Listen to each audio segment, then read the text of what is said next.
Hi, welcome all of you. This is we are in week 7 and so I see that many of you are working very hard on the assignments and watching videos regularly.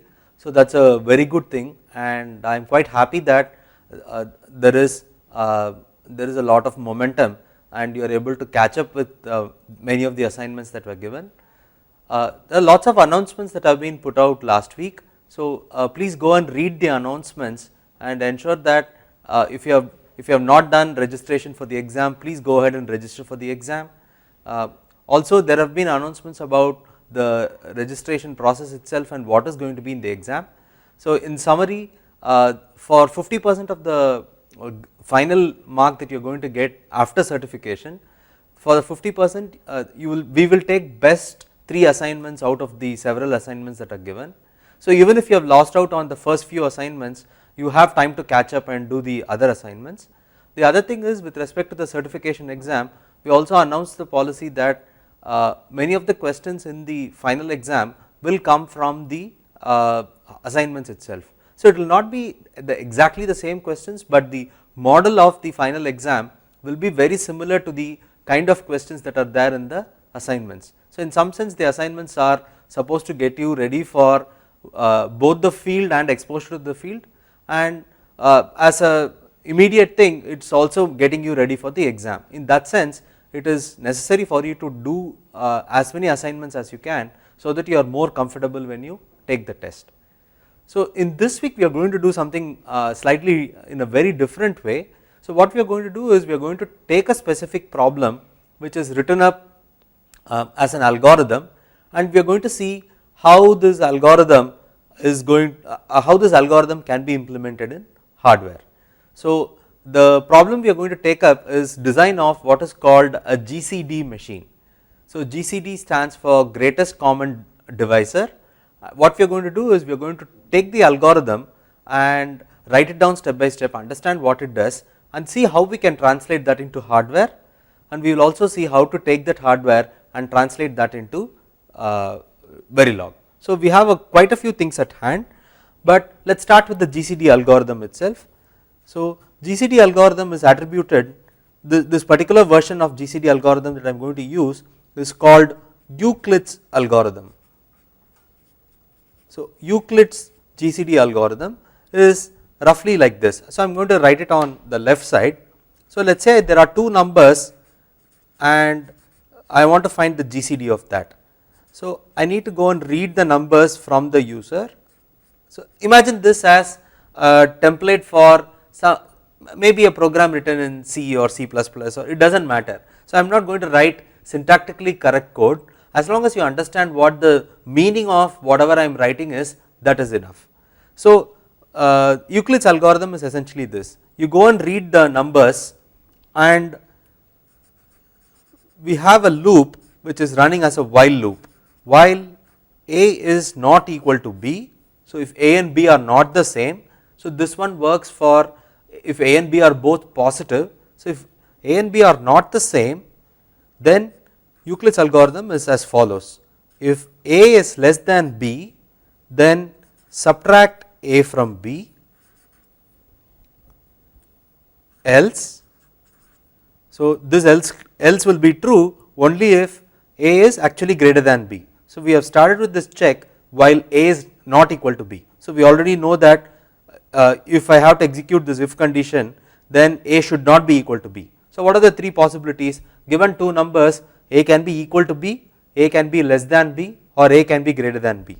So while A is not equal to B, which means either A is less than B or A is greater than B. So if A is less than B, subtract A from B, otherwise subtract B from A, and so this is end of the if statement and this is end of the while loop. At the end, this while loop will stop or it will terminate only when A equals to B, and at that point A is actually A or B, either one is actually the GCD. So this is the crux of Euclid's algorithm. So let me go over it again.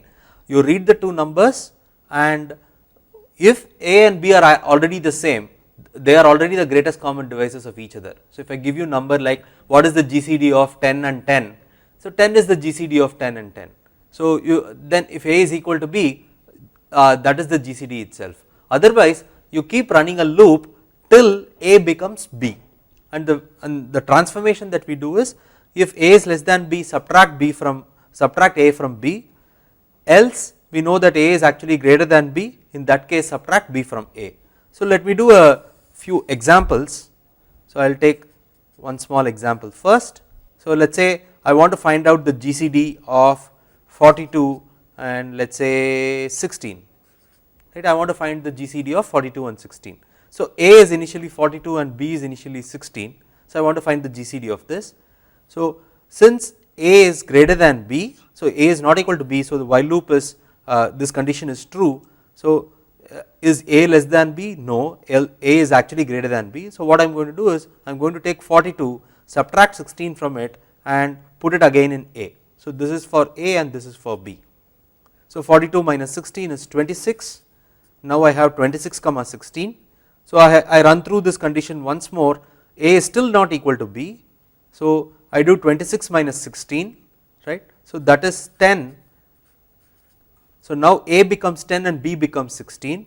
At this point B is greater than A. So we need to subtract A from B. So I subtract it. So this is 10 and 16 minus 10 is 6. Then I have 10 and 6. So 10 is greater than 6. So I will subtract one from the other. Then I have 4 comma 6. Then 4 and 6, 6 is greater than 4. So I will subtract 4 from 6. So I have 2 comma 4 and 4 and 2 I will subtract, and now at this point A is equal to B. So GCD of 42 and 16 is 2. So this is easy because 42 is 40 plus 2. So GCD is not, so it is an even number and it is actually in this case happens to be the smallest even number 2. So let me take another example. Let us say I want to find out the GCD of 60 and 45. So A is 60 and B is 45, let us say. So again let us do this. So 60 minus 45 is 15 and on the other side you have 45 itself. Then 45 is greater than 15, so I subtract that, so I get 15 and 30. So now 15 and 30, again 30 is greater than 15, so now it is 15. At this point both A and B are equal and we have GCD is 15. So this is what I want to do. So I want to repeatedly subtract so that I get to this GCD. At this point I can stop and print A. So this is the overall crux of the algorithm, and let us see how to translate this in terms of hardware. So what I am going to do is I am going to show the algorithm, and to think in terms of hardware we need to do a few things. So let us start with this particular setup. So I am going to leave the algorithm as it was before. So this is the algorithm that I had, and let us see how to do all of these things. So if we want to think in terms of hardware, there is A equal to read and B equal to read. Somewhere we need to get inputs from the user. So let's not worry about that. The first thing I want to think about is how to take this algorithm, and there seems to be a loop that is running and I need some control of the loop, but I also have various things that I have to do here. So let us see what are the different things that I need to do. So there is some reading from the user that I am going to ignore for now. So if A and B are put in registers, somewhere if I have control over A and B being put in registers, I will use them. Now let us look at these things. If A is not equal to B, right? So this seems to indicate that I need to be able to compare A and B. So A compare with B. I need some hardware which will do that because I want to compare A and B. So if I want to compare A and B, I can look at each and every bit position and see if the bit positions are equal, or I can do it in several ways. So I need to compare. Then if A is less than B, again this is actually comparison. So this is not just bitwise comparison, we need to do arithmetic comparison. So it looks like we need another comparison. So we need a comparator. A comparator is a piece of hardware which can take it is a circuit which can take two numbers A and B and compare A and B and tell us whether A is less than B, A is equal to B, or A is greater than B. So, if A is less than B, there seems to be a need for a comparator. So, the else is also going to come from the comparator. So, if you want to be more careful, we can say that else if A is greater than B. The moment I say that, again this needs a comparator, the comparator is going to be a circuit which will compare A and B. Fine. Then I look at this, B equals B minus A and A equals A minus B. So, this seems to indicate that I need to be able to subtract one from the other. So, I need a subtractor. So far what I have realized is I will need some place to store A and B. So, for A I am going to have a register, for B I am going to have a register. So, if I store them in registers, remember registers are a bunch of flip flops which can take parallel in and which can give parallel out. So, I have two registers A and B, and it looks like there are several comparison operations that are happening. If A is not equal to, while A is not equal to B, A less than B, A greater than B, there are three kinds of relationships between two numbers, and I will need a comparator for that. The comparator will tell me whether it is equal, greater than, or less than given two numbers. Finally, this one seems to indicate that I will need to be able to subtract one from the other. So, we also need what is called a subtractor. So, this we did not look at arithmetic circuits in the course so far. So, what we are going to do in Verilog is do a high level description, but we can talk about the actual circuitry that goes into comparator and subtractor in the next week's class. So, let's say we are here so far. So, this is actually fairly easy to understand, it is not complicated, right. So, given a piece of algorithm, all I have figured out is for the basic arithmetic operations I have marked down what kind of hardware is required. So, as of now I do not know how many hardware units I need for each one of them. So, we will come to that in a little while. So far I know that I need a subtractor, I need a comparator, and I need two registers, one for A and one for B. So, that I know at least, I need two registers A and B because A and B are supposed to be two different numbers. Now, let us take one step forward. So, again I am going to keep the algorithm as it is, and let us take one step forward.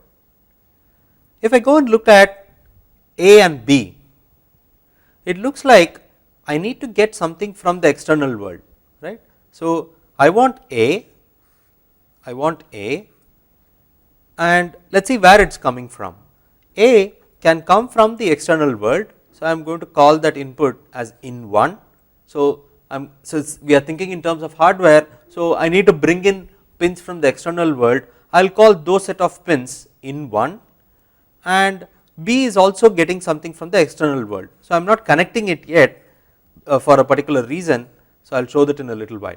So, there are two inputs coming from the external world in1 and in2, and I have two registers A and B. So, I have two registers A and B. So, I am going to call this register A and this register B. Now, let us go and look at what else is happening. So, if I go and look at this statement B equal to B minus A, so B is on the left side of this statement and B is on the left side of this statement. So, for two statements we have B on the left side. So, if you think in terms of hardware, what it means is B can take one of two values.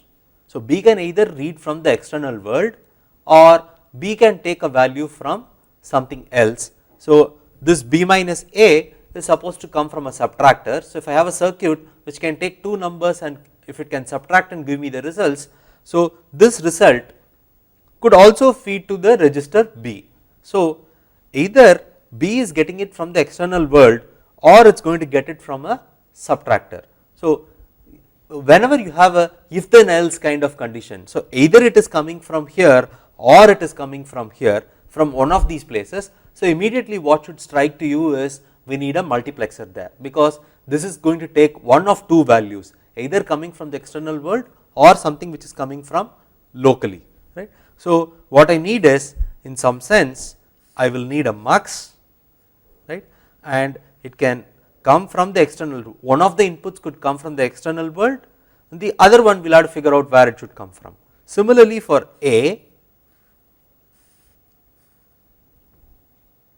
the input could come either from the external world or it could come from this operation A equals A minus B. So, all I have done is I have looked at A and B, they are on the left side in four different locations. So, B is on the left side in 2 different places, A is on the left side in 2 different places. So, if I have as many places as as A is on the left side, I will need that big a multiplexer. So, if I see A on the left side 4 times, I will need a 4 to 1 multiplexer. If I see A on the left side 3 times, I will still have a 4 to 1 multiplexer, because I cannot design a 3 to 1 multiplexer. And in this case, A is either here, either receiving external input, or it is coming from this result of A minus B. So, if I put a subtractor here, and let us say this subtractor is going to give me A minus B. So, I have to design the circuit, I have to do a lot of things to get the whole thing working, but if I have a circuit which can produce A minus B, then either A or A minus B should be chosen so that it goes to A. And similarly, if I put another subtractor which can give me B minus A, right, then B can either take the value B minus A or it can take something from the external world. So, we have taken one more step. In this step what we have done is we have figured out that it is not only the subtractors and comparators that are required, we also need and registers, we also need some multiplexer. Now, let us see what else is needed. So, for the subtractor, let us say there are 2 inputs and you need to subtract one from the other. At some level you need to take this line A and connect it to this, and you need to take B, which is the output of this register, and connect it to this. So, if it if this subtractor subtracts whatever values are there on this input and subtract the right side one from the left side one, then if we supply A to the left side and B to the right side, we will get A minus B. Similarly, the same subtractor design I can use, only that I will supply B to the left side and A to the right side, and that will give me B minus A. So far what we have is we have a rudimentary setup. We have a rudimentary setup for not only what values are supposed to be kept where. So, we have 2 registers A and B which can either take the value from the external world or it can take values from something local. So, you can see that it is starting to resemble a sequential circuit. So, there seems to be a register and there seems to be a path that is coming through some combinational logic back to the register. Similarly, something that goes through here coming through some logic and coming back to the register. So, the only other thing that we do not have is there seems to be this need for a comparator, right. It is supposed to take A and B. So, we need to take A and B, and we are going to need a comparator, and this comparator is supposed to give 3 single bit lines. So, we are going to have this left side bit on if A is greater than B, the middle bit on if A is equal to B, and the rightmost bit on if A is less than B. So, let us assume that there is a black box called a comparator which can do that. So, there will be 3 output lines, and one of these output lines will definitely be on, because if you are given 2 numbers A and B, one of these should definitely be on, right. So, we seem to have various rudimentary things in place. There are a few things that are still missing out. So, I said A and B are registers, and if A and B are registers, then I need some kind of a clock and whatnot that is coming in. So, that is a bit understandable. So, I need registers, and registers need clocks, it may need a reset signal and whatnot. So, that is there. There is something else that is missing, which is what the muxes select lines.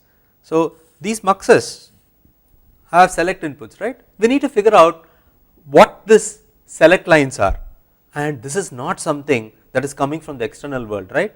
So, as a circuit we need to be able to take the external inputs, and these muxus select lines are not going to come from the external world. This in1 and in2 are the only things that are coming from, are the inputs that are coming from the external world, and somehow if I am going to make a chip, then I need to ensure that there is some correct sequencing that is going to happen. So, these muxus need some select lines, and so I will call these lines A underscore load for loading A and B underscore load for loading B.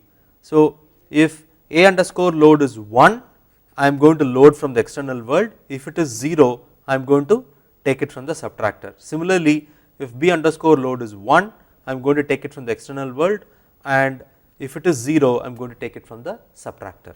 So, the thing is, how do you get A load and B load, and there are these 3 input lines A greater than, so there are 3 output lines A greater than B, A equal to B and A less than B. Somehow we need to stitch all of this together so that this circuit can be put in motion.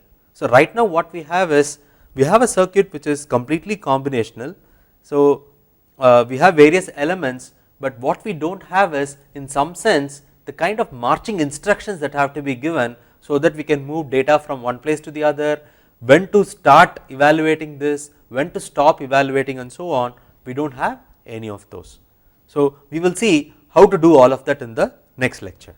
So, what we have done so far is, we have looked at the basic algorithm on which is on the left side here, and we have come up with some kind of a hardware diagram which is on the right side. So, I am going to try and connect these two and come up with a complete description as a picture, and we will take that picture and start writing Verilog for that. So, I will stop this video lecture here, and in the next video lecture we will see the notion of data path and a controller.